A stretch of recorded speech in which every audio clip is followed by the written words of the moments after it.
This is my favorite line of any bio I've ever gotten for any author we've had here in the last 12 years.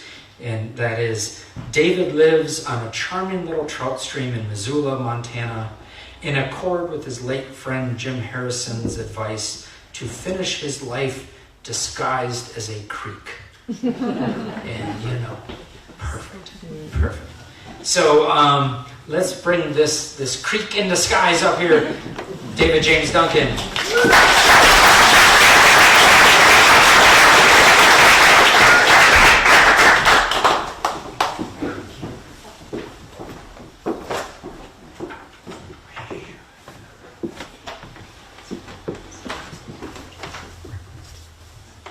How's that sound? Can you hear me okay? Yes. In a 2022 Angler's Journal interview of me that confused the feck out of 40,000 unsuspecting anglers, Sun House was called, quote, a sweeping 800-page odyssey. Oh, wait. I have glasses that aren't bifocal, so I can actually see the page. There. It was called a sweeping 800-page odyssey through the American West, portraying dire, inescapable realities and the love and justice they demand. And I didn't help the poor anglers by adding, I tried to stick to a more practical length, but the state of a world in which problems are no longer political, but epic, overwhelming, mythical, left me pining to pen an epic in what the praised poet Anne Porter called an altogether different language. I wanted this read to feel like walking El Camino in Spain, where you make friends daily, lose them on the trek, only to deepen the friendship when you stumble into them long miles later. You'll see when you read it that the book is structured that way. I'm hoping Sun House found that language and lets you meet those kinds of friends, and is my best and most timely work, but I don't trust my judgment on something so close to me. I base my small hope on wiser souls than me. One, Richard Powers, a friend whose novel, The Overstory, I revere, said of Sun House, the time, energy, focus, precision, invention, scholarship, fun, joy, love, courage, and compassion that went into making this novel boggle my mind. Just contemplating its creation is something of a spiritual journey in itself. Finding this kind of expansive refreshment at this most narrow-minded moment in history is a gift. I trust Richard enough to at least quote that. But my chance of giving you any kind of sense of a 370,000-word novel in a reading are nil, so I'm going to read two nearly self-contained scenes. In Sun House, I resurrect a kind of character popular in medieval culture, the holy fool. My fool, Jervis McGrath by name, is an unusually kind Samaritan of the Portland, Oregon streets, Catholic by faith, fond of the mystics, especially fond of a 13th century breed of mystic called the Beguines. One of them, named Marguerite Porete, wrote a beautiful book about divine love, the mirror for simple souls, only to be burned at the stake by an inquisition that felt any such love challenges the ability of the Catholic Church to decree everything that is and isn't holy, which excluded all women. I won't go into detail because the novel does. Sun House's holy fool and 5 strong female characters set out to change that in a chapter called How Jervis Got Poor. Jervis is walking across a grocery store parking lot when he hears eerie sounds behind a blue dumpster in the lot's back corner. The terrible scene that follows births his holy foolishness. Thinking a drunk had tried to dumpster dive, then fallen in and hurt himself, Jervis strode fast toward the sound. Rounding the dumpster's corner, he was stunned to find a man on his back, bleeding from the head and mouth, with 2 men standing over him. One wielded a 4-foot length of 2x4, the other a steel kryptonite bike lock. Both were sweating from the exertion of the beating they'd been delivering. The downed man had shattered-looking hands and was reduced to holding his feet in the air to try to ward off the next blow. Before Jervis could think, 2x4 took a tremendous wood chopper's swing, powering the thin side of the board down onto the fallen man's shin. The cracking of bone was audible. The man's defenses collapsed. Kryptonite then landed a terrible, spray-spattering blow to the head. The downed man went limp. On the Catholic worker calendar beneath which Jervis had breakfasted that morning, Mother Teresa hunched in a Calcutta alley, caressing the intact cheek of a leper whose other cheek had collapsed into a festering hole. Below the photo, Mother T was quoted saying, "I know God will not give me anything I can't handle. I just wish he didn't trust me so much." For the first time in his life, Jervis experienced the example of his hero, not as inspiration, but as a weight as horrifically heavy as his childhood church's lust for other people's gold. He shouldered that weight even so. He began by loudly clearing his throat. 2x4 and Kryptonite turned to see a man step from behind the blue dumpster, walk quietly toward them and stop not 6 feet away. Scores of Portlanders, upon reading newspaper accounts of the tragedy about to unfold, would say Jervis had been an idiot not to run in safe circles around the parking lot shouting, "Help! Police, help!" What the second-guessers forget is that when a person in love with love sees and hears a 2x4 break leg bone, a bike lock blast the skull, and a bizarre material he fears his brain fly from the wound, common sense is shattered, leaving nothing but uncommon sense in its place. Jervis stepped forward, straddling the victim before another blow could fall. For several seconds, no movement but the heaving chests of the thugs and the fallen man's blood pooling impossibly red on asphalt. The thug's eyes turned reptilian. Marguerite, Jervis thought, bound to the stake. The eyes of her inquisitors. Sensing his body about to be unmade, knowing his next words could be his last, Jervis invoked his dear Marguerite with all of his might. "This soul," he told the thugs, "has 6 wings, like the seraphim." How little metaphysics changes physics. Hearing the chitter of sparrows, coo of doves, starlings straining to be meadowlarks, Jervis strained to be Marguerite. In a high, trembling voice that sounded doomed even to himself, he said, no longer knowing how to speak, obeying no created thing but love, I tell you for your own sakes, leave this man, his soul, its wings. Go! The thugs had heard enough. 2x4 stepped to Jervis's right, Kryptonite to his left. No way to watch them both as they moved in. God created an impossible situation. I shouldn't interrupt the scene, but that's a line by Tom Gwynne. The last word Jervis heard in what he now calls my former incarnation, spoken by Kryptonite. Checkmate.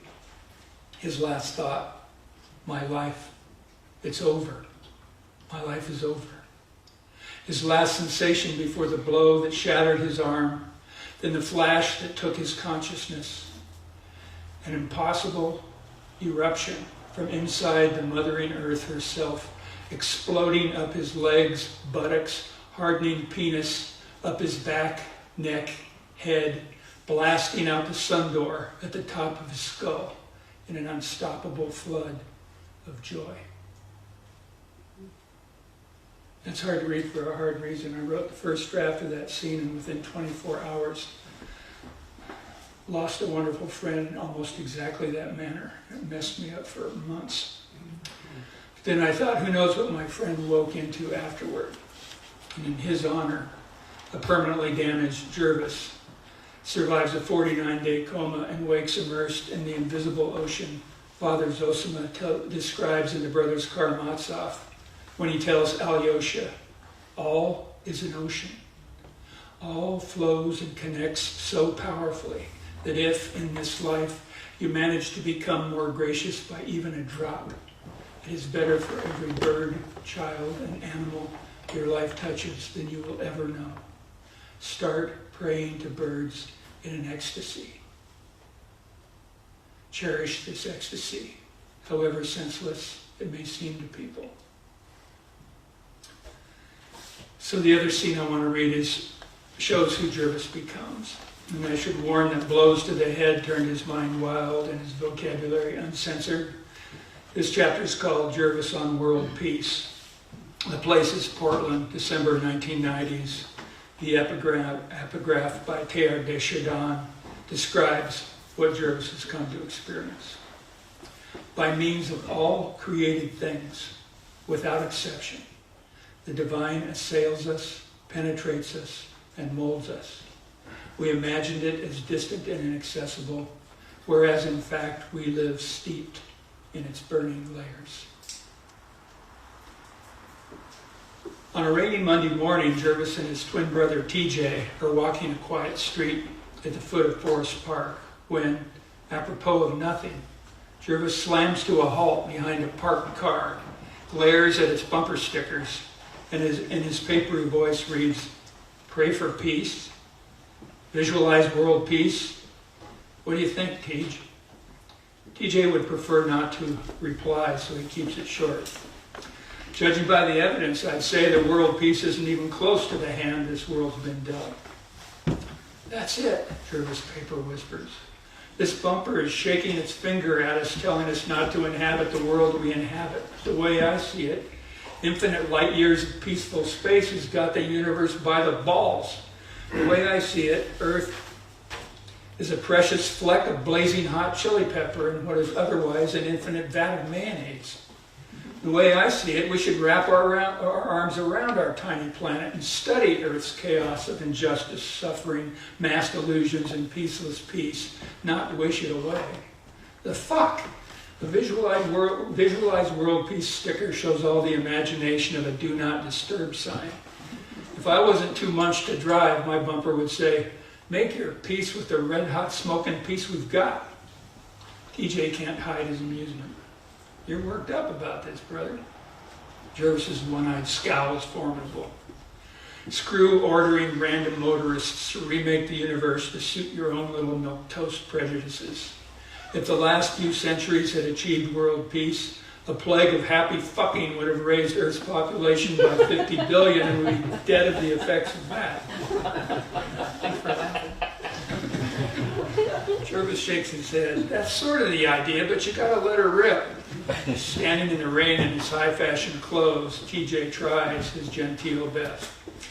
Peace to warmongers, unlevel playing fields, undescended testicles, the Bermuda Triangle and Tornado Alley, all is an ocean, which accept all the flowers, filth, and gore that flows or falls into her forever. But get wild about it, Tej, because it is wild, like this. Jervis closes his good eye, peers at God knows what with his blind marble, and declaims, "Peace to that royal fuck-up, thy neighbor, and to Jesus' hilarious command to love him. Peace to my Kearney Street neighbor, Dick Strom, and his lucrative stock portfolio, selling weapons to murderous dictators and stealing poor people's water. Peace to Dick's addict son, Dick Jr., for ripping out and pawning his grandma's car stereo, trying to live by his dad's example. Peace to Dick Sr. for saying, I don't know what's gotten into that boy. Peace to Jesse Helms for saying, I'm not intolerant, I just know what it says in the scriptures. TJ grows mesmerized as Jervis's paper whisper grows downright reverent, though his words at first seem anything but. Peace to my unwanted virginity, Tej. Peace to the decades it's been since a woman touched me with even faint sexual intent. Peace to the insane idea that virgins are pure. I'm a virgin. Peace to my useless nighttime virgin erections. Peace to my virgin dream 4 nights ago of standing next to a woman so sensuous that nothing but the circling slide of her wet red tongue over her own wet red lips brought first her, then me to orgasm. Peace to the fact that every bit of my wrecked body loved that lonely orgasm. It was a surge of ocean, Teach, a perfect little surge. Peace to the sword love brought to earth as Jesus, and the Kurukshetra battlefield slaughter love brought as Krishna, and the burned at the stake agony love gave herself as Marguerite, Dirk Willems, and Joan of Arc. Peace to the thugs who beat my brains and stomped my throat when I imperfectly served the same love. Peace to the 100 wounds and incapacities that brought ocean's crushing capacity down upon me. Peace to the brainstorms that slam me around like a sloop in a gale. Peace to my seizure drug, Transerpine, that quells the storms with side effects so strong that giving voice to side effects may be my only purpose in life. Peace to that purposelessness. Peace to the fact that I was just a container of love till love smashed the container and the uncontainable came gushing out. Peace to the way ocean sooner or later pours every fool who thinks they fathom the holy, a triple shot of old unfathomable, tosses it down their throat, throws in a match, and incinerates everything they ever claimed to fathom. Peace to every force, accident, crash, curse, and blessing that breaks through our complacency. Peace to my wrecked voice for the things a wrecked voice can say that an unwrecked voice can't. Peace to my glass eye and empty eye socket for seeing things a seeing eye can't. Blackness, for instance. Light's parasite. Blackness that took the 5 hours I spent in a dumpster, 11 hours I spent in surgery, and 49 days my mindless body was loved, cared for, and prayed over, and crushed them into a black ball of nothing. Peace to the fact that for 49 days I was black nothing, so who or what am I now? What the fuck? Peace to the fact that not one man or woman I've met, me included, knows what they're saying when they call themselves myself, their life, my life, the soul, my soul. It's all ocean, all unfathomable, and peace to everything that evaporates the pious puddles we try to make out of her shorelessness and roar. Peace to the peace inside every act of compassion and outrage and love and hate that happens. Peace to you and me clawing our way inside of no peace but the one that's already perfect and here, piercing it all, making, unmaking, and remaking it all, no other. This peace, Jervis whispers more softly. His tears roll down his brother's cheeks. Right here, Jervis breathes, peering down into whatever it is he sees. No other, he whispers in steady rain on a cold Portland sidewalk, while TJ stands beside him, shaking at the savage purity of his smashed up brother's kind of peace. That's the end of tonight's reading.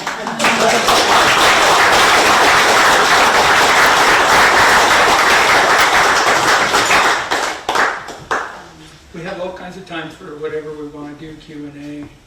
It's other stuff I can read, but when you're handing people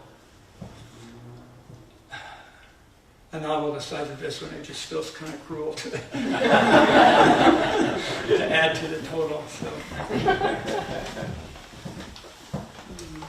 The first question is usually the hardest. My favorite ever was, if you could be some kind of cute fuzzy animal, what fuzzy animal would you be? To defy the questioner, I said a naked mole rat. Are there any better questions than that one?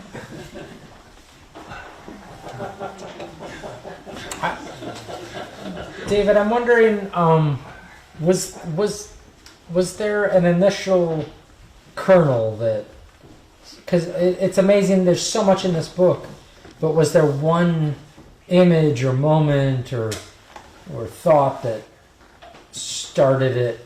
I think a huge factor for me was that I've raised two daughters. And my younger daughter was an environmental studies major. And art was her. She was a double major, and her watching her out of her love for the earth, experiencing every single thing that is wrong with the earth is what you're told as an environmental studies major. And many of the teachers have gone either just spiraled into the toilet flush of despair or maybe gotten cynical. And I've had a really unusual life. I just did things the wrong way, starting when I guess I'll give a couple of examples. I went to the senior all-night party when I graduated from high school, got drunk with everybody else, and then went up into Cascade Mountains for 10 days alone at a high lake and fasted for a week. And because I wanted to erase high school. I didn't want anything I'd been told in high school ever to affect the rest of my life. And I was really sick after 4 days. I started feeling different after the 5th day, and a storm came through on the 6th day, and it entered me in a way that nothing ever had. And it erased high school. When the storm subsided, high school was goodbye. Sorry, coach. I'm not going to serve my country by killing goose. And and then the next year I got this dream job. I spent 100 days in the Wallowa Mountains, 7.5 miles from the nearest road, and just went nuts wandering the Wallowas. And the year after that, I went to India, and amazing things happened. And that trifecta, I was never the same, haven't been ever since. And I've given glimpses of some of the things that I've been exposed to in the River Wye and the Brothers K, but I've never kind of faced it full on. And I'm getting up there in years. I don't know how much time I have. I'll certainly never do another book. I'd hire somebody to beat me up before I tried. But I wanted to present to the young who are being overwhelmed by where we are. We all know about all the teen suicide. Is there anything sadder than that? And because I've been exposed to sources of hope that most people hadn't heard of, I wanted to just see what would happen if I tried never to write in the op-ed voice, never to say we need blah blah, but just to present imagery of people who are having consciousness-altering experiences. And that's what this book is, a compendium of those kinds of experiences that many friends of mine have had, and some that I have had. My life's just weird. My best friend from the first day of college is now a Trappist monk. He was trying to be a Jesuit. He knows Mother Teresa. He knew Bede Griffiths. I've just known these amazing spiritually inclined people, and there's a lot of solace in that material if you start to learn how to handle it. And there's even a bibliography at the end of Sun House where I kind of warn the reader about don't read too much wisdom literature, it will just screw up your head, but this little tiny dose till you find something that resonates, and just go with that. And a lot of those things are flying with people in ways that I really didn't know how successful this book would be. And it's started to reach just the first few young readers, but it's so damn long. And school has been really hard for young readers for quite some time. But I wanted to bring whatever compassion that I could find in these unusual sources and pass it down to my daughters and those younger than them. And I'd say it's starting to work a little, yes. So I'm only about 15% into your book, but one of the first characters, obviously you would know that has a lot to do with Sanskrit and Hinduism, and I think you might have already given me the answer. that you spent some time in India, but is that a particular passion of your own, or? Yeah, it's kind of a Montana thing. I have a friend who I was just talking about with you, Phil Auberg, who, when he used to ride from Chester, Montana to Spokane to see Margaret Ott, his spectacular classical piano teacher. He was reading the Upanishads, looking at the Montana landscape, saying, this is just what it looks like in the Upanishads. And so that was a feeling too. Then I started tailoring certain wisdom literature, like it really makes sense to read Lao Tzu in temperate rainforest on the Oregon coast. It makes sense to read the Desert Fathers in the high desert. And never very much, just till something seizes you and just live with that for a while. So this is just a kind of thinking that's just been familiar to me since I was a kid. I had an older friend at Stanford. You never have a friend 2 years ahead in high school, but this guy was, because I could kick his ass at golf. And then we realized we both liked to write letters, and he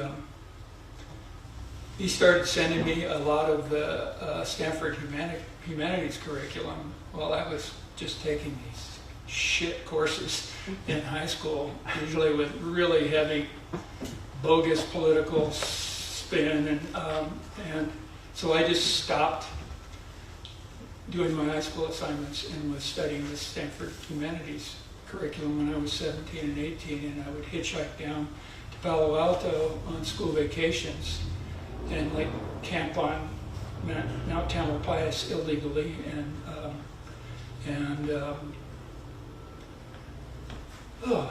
read Gary Snyder, read Wendell Berry, read heroes who I've since befriended. And so a book can't do this job. I mean, there needs to be, if anybody here has any wisdom and knows people in their teens who are struggling, figure out a way to try to share it. And so anyway, that's getting really preachy. It's mostly just stories. I'm just kind of giving you the general lay of how I came up with this idea in this book. Yeah. So, and third way through, your characters have so much depth and authenticity. They're so real. How do you create your characters? Yeah, it's really complex. It's a little bit of an unknown. Huh? When I get on a roll, I don't even know who I am. Flannery O'Connor talks about how the art itself takes over, and you're self-effaced, and it's that kind of a feeling, and you get used to it after a while, and no other feeling is as satisfying to me anymore. Is that kind of, if I'm effaced, I know the job is getting done, even though I hardly even know who I am. A lot of writers talk about that. Flow. Yeah. So, did that answer your question at all? Yeah. Yeah, okay. Yes? Can I have a Wendell Berry story, please? Well, Wendell and I mostly are friends through correspondence. We've only been with him a couple of times. But he's a very generous correspondent. And he used to be a really prolific letter writer, which I still am. And when he read my book, God Laughs and Plays, he just would send me these notes. He said, "You've read better than I have." And I said, "Yeah, but you've read Paradise Lost. And when I look at what the metrics of Paradise Lost does to your Sabbath poems, I wouldn't want you to read better. I wouldn't want you to read what you read, because those poems are fucking great." And so, exchanges like that. There was one time he and a friend were making fun of the mystics. And I said, "Wendell, you're kind of gouging our allies with your sharp elbow." And I quoted some Thomas Merton to Wendell. And he just said, "Well, I had, he's so humble. He's the smartest, wisest man, maybe, of his generation. I think he is. But he would still say, I was making a mistake there. Thanks for telling me that, you know. And I mean, at times he could have caught me out on my bullshit, endless. But yeah, that's the Windleberry story. Yeah, good. A mundane question. You talked about when you were very young going into the North Cascades. I just want to ask, where did you go and what years were those? The year in the Wallowas was 19. I was 19. So Math. yeah. It's okay, man. Yeah, man. Yeah. I can figure it out. It was 1952, 1972. It was 1973 that I was, and I was in the North Cascades. I was in the Wallowas in northeastern Oregon. You were in the Which I North swore I would Cascades never earlier? say, and then I've exposed that tonight. But anyway, yeah, 73. I was a backcountry ranger in No. North Cascades from 73 for 3 years. Oh yeah. I was a horrible ranger. Yeah. The worst. Good for you. Peter Matheson has told me some stories about being in a tent with you. Yeah, well, it happened. Yeah. Yes. You mentioned Thomas McWayne earlier. Do you have a favorite Montana writer? Oh, that's such a dangerous question. I love them all, and they're all better than me.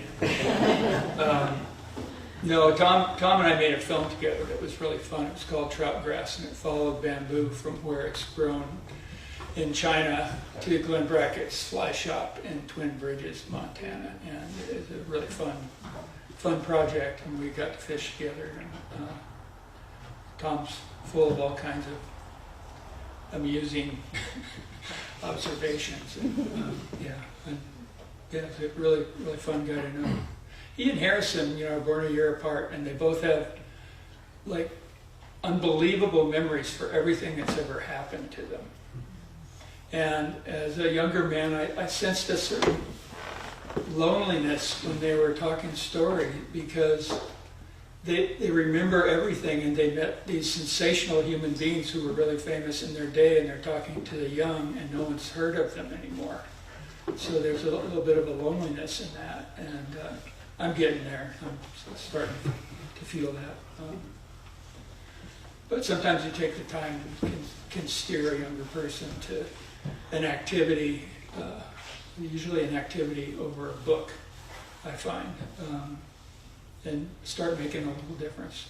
The time Yvonne Chenard has spent using tenkara rods with tribal kids, fishing with that rod that has no reel, it's incredibly simple, and making it work for tribal kids. That's a really wonderful thing for that man in the mountains to be doing. Yeah. Were you raised around literature, or was it a means of escapism? It was not appreciated. You want to do what? You think you can make a living as a writer? And at first they were right, but then they weren't. And my grad school I've had every kind of, manual labor. I've had 30 different jobs during my starving artist years.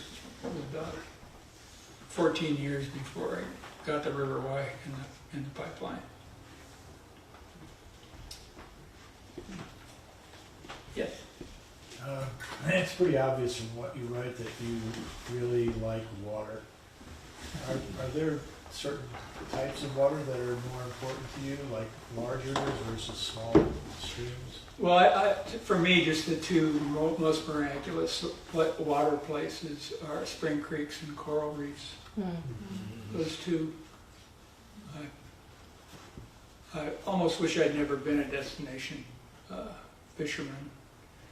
But man, I get seasonal affective disorder, and when it's the end of January in Montana and you can go to the Yucatan, it's pretty hard to do like Yvonne Chenard does, which is, I'm going to hell because of all the places I've flown. That's what Yvonne says.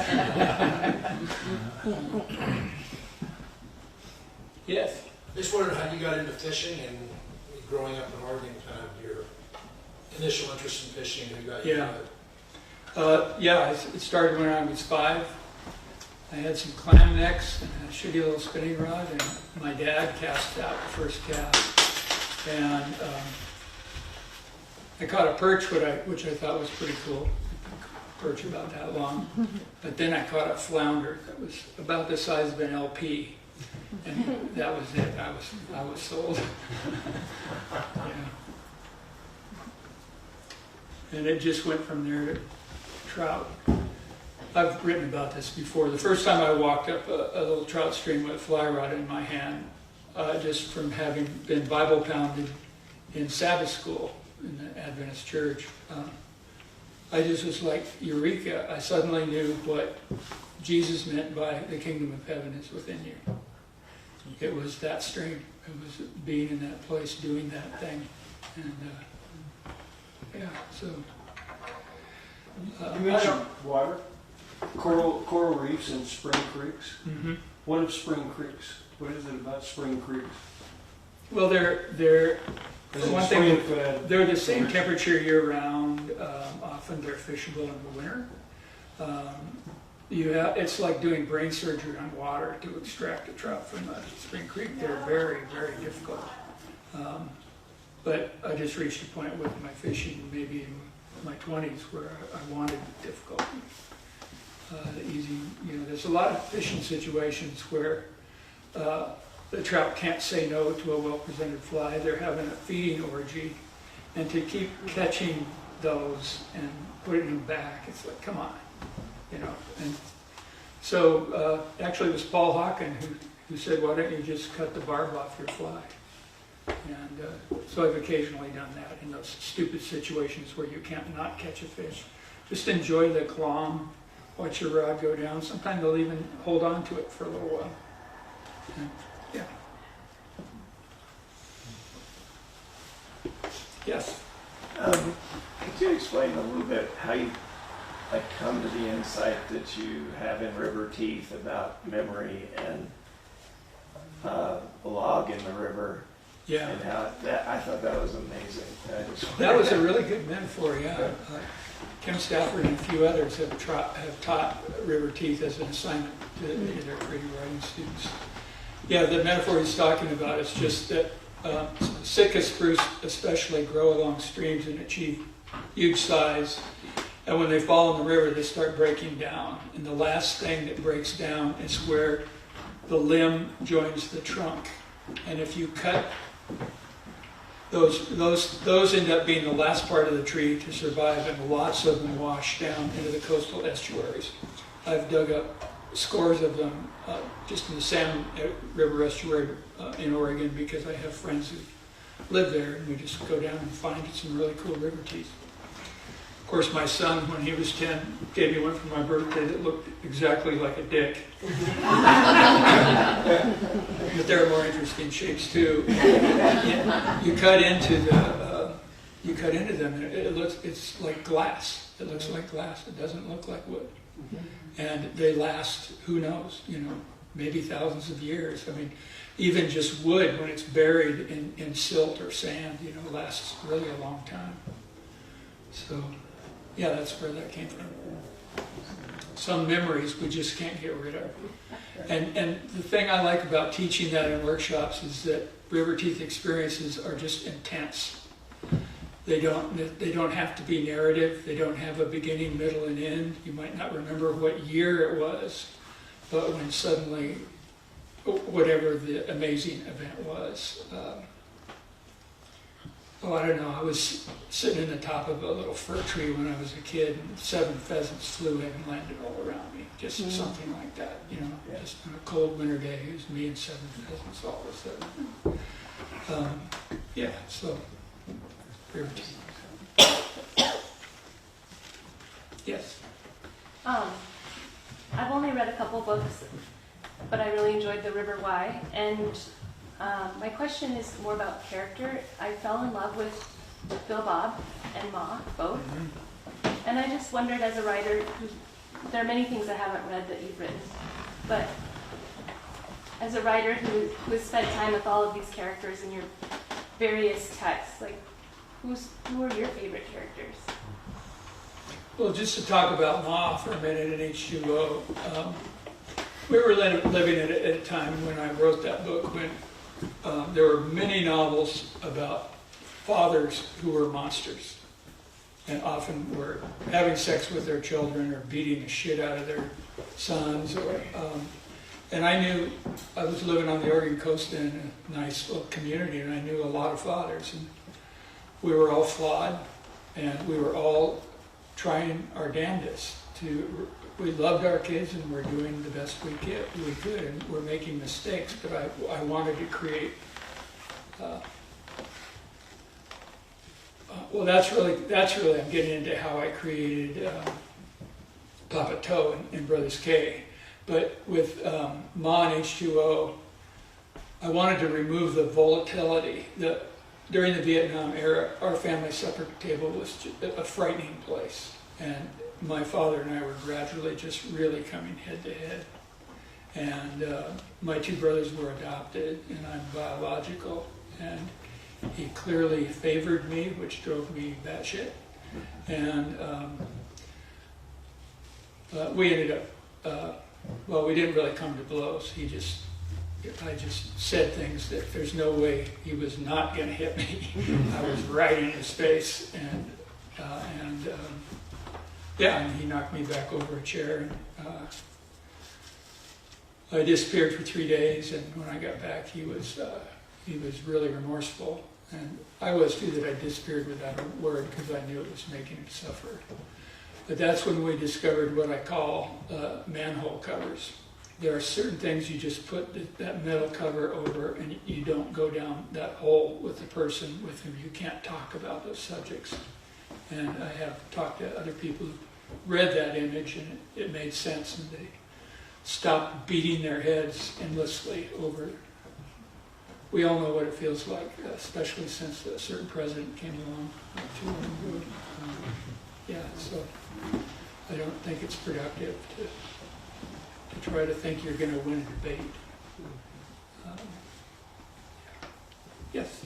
Kind of along those lines, you mentioned noticing some of your daughter's professors become really cynical, and I think that's a harder and harder thing these days to combat. I think that's a lot of what you write about too, but I'm wondering if you have any more tricks, advice, tips on how to not become cynical day to day.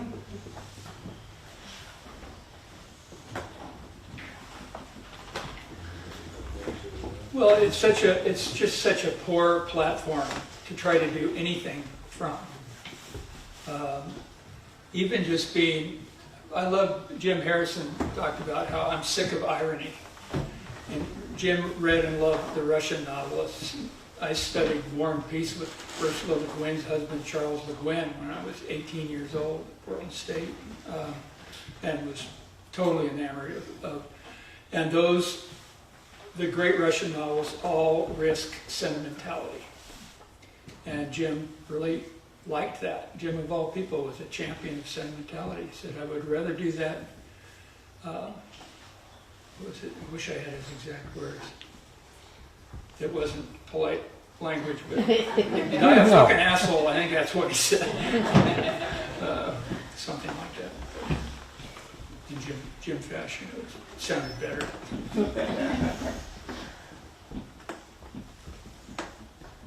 Do you have maybe one more question, and then we can switch to signing some books?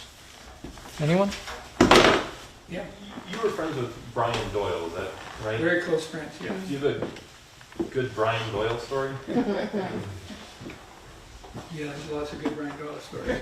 It was really a joy to me. I got to put together that book, One Long River of Song, after Brian, he'd had his glioblastoma surgery, and it got infected at the wound site, and it was really hard. And he He's all puffed up from massive doses of prednisone and all of that, and was still keeping his spirits up. But I just offered to. He would always. His father was his hero, and his father wrote for like the Catholic Workers magazine and stuff like that. And he would just finish a stack of little manuscripts, and it would go straight to a Catholic press with no money to spend on any kind of publicity campaign or anything. And Brian was meanwhile like in Best American Essays 6 or 7 times, and Best American Spiritual Writing over, and all of these. He won everything at the magazine level, and then would just bring out these lame books.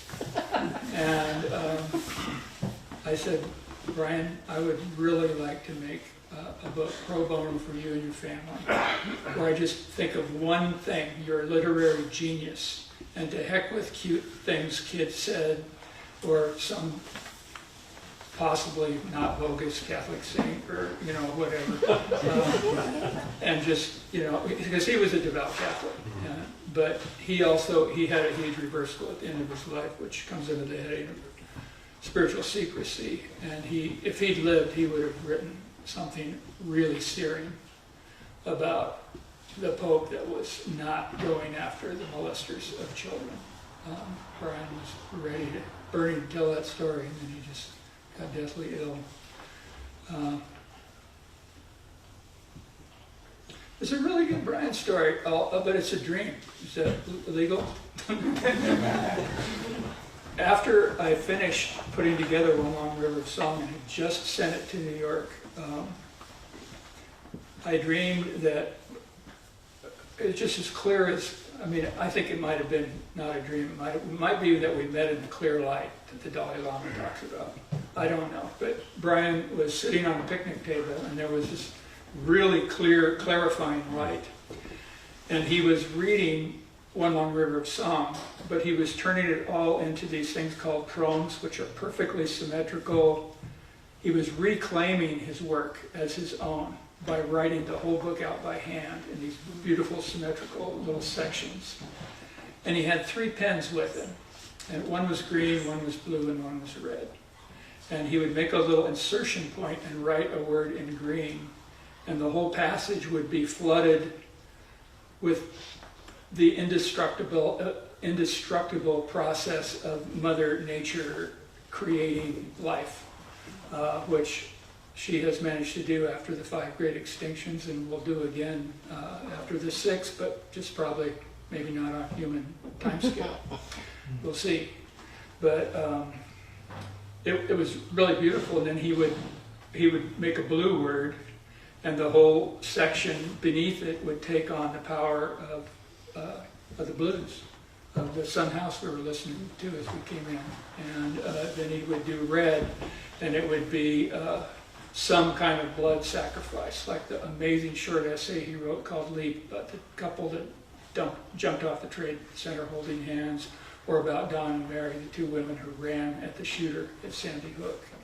They're just these searing, beautiful essays he wrote. And that power would come out from that.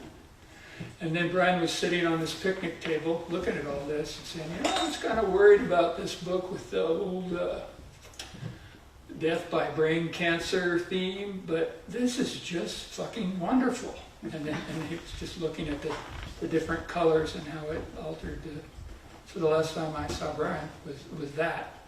And he was a happy camper. I'm done.